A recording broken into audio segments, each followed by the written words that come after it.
And here is the Writer's Almanac for Monday. It's the 22nd of March, 2021. It's the birthday of the novelist who wrote these sentences. I just pointed my rifle at him and let him have the big one right through the third button on his shirt. If he ever figured to sew that particular button on again, he was going to have to scrape it off his backbone.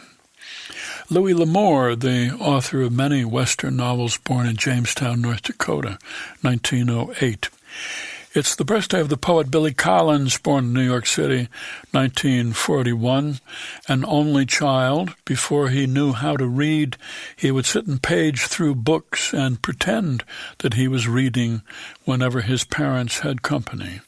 Wrote his first poem at the age of 7 when he saw a sailboat on the East River. Billy Collins said, I was a most impressionable teenager back in the days of beatnik glory, so I responded fully to Kerouac, Ginsberg, Ferlinghetti's Coney Island of the Mind, Gregory Corso, and others. I was a Catholic high school boy in the suburbs who fantasized about stealing a car and driving nonstop to Denver. I probably would have done it, but I didn't have access to those special driving pills that Neil Cassidy had. Plus, there was always a test to study for, or band practice. Here's a poem for today by Billy Collins, poem to the first generation of people to exist after the death of the English language. I'm not going to put a lot of work into this because you won't be able to read it anyway, and I've got more important things to do this morning, not the least of which is to try to write a fairly decent poem for the people who can still read English. Who could have foreseen English finding a place in the cemetery of dead languages?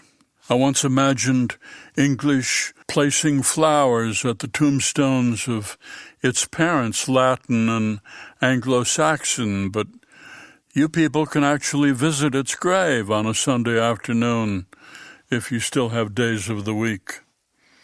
I remember the story of the last speaker of Dalmatian being tape-recorded in his hut as he was dying under a horsehair blanket. But English seemed, for so many of us, the only true way to describe the world, as if reality itself were English, and Adam and Eve spoke it in the garden, using words like snake, apple, and perdition. Of course, there are other words for things, but what could be better than boat, pool, swallow, both the noun and the verb, statuette, tractor, squiggly, surf, and underbelly. I'm sorry I've wasted too much time on this already. You carry on, however you do, without the help of English, communicating with dots in the air or hologram hats or whatever.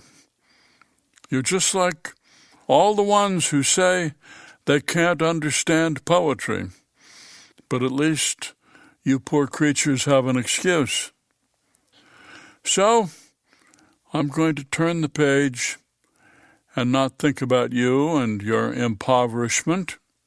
Instead, I'm going to write a poem about red poppies waving by the side of the railroad tracks, and you people will never even know what you're missing.